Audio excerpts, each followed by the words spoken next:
Welcome to RiseWindows.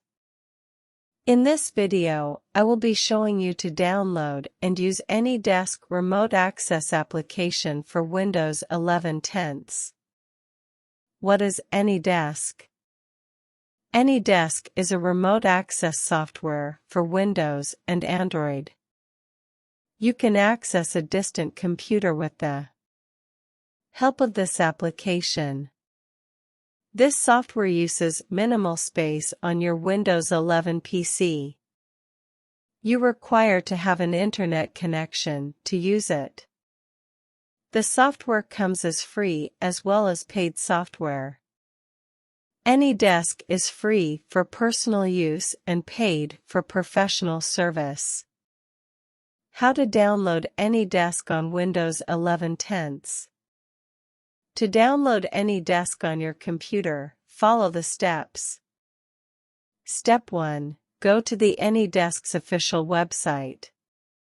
Step 2. Click on the Download Now button to start downloading Anydesk's exe. Step 3. After the download is complete, click on Anydesk exe to open the application. Step 4.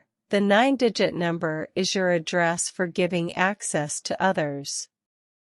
Step 5. To access the other's Windows 11 PC remotely, you must have their 9-digit address.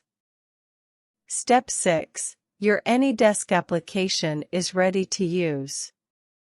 How to use Anydesk on Windows 11 10s. To use Anydesk on your computer, follow the below given steps.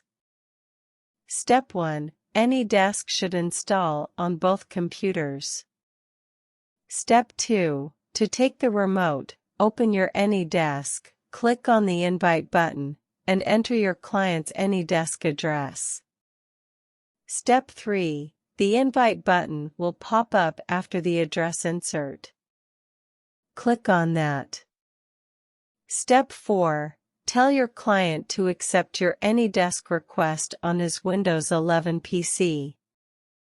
Step 5. Now, you can view your client's screens on your computer. If you cannot click or work properly, then ask your client to give you full access to use Anydesk. Click on Default below Profile to provide access permission as per your requirement. Think twice before giving full access. Make sure the other person is legit and not a fraud. Below the profile, there are 7 icons of permissions. Anydesk Access Permission. First, to control my device's keyboard and mouse. Second, to access my device's clipboard to transfer files. Third, to access my device's clipboard. Fourth, to hear my device's sound output. Fifth, to allow to record session. Sixth, to draw on my device's screen.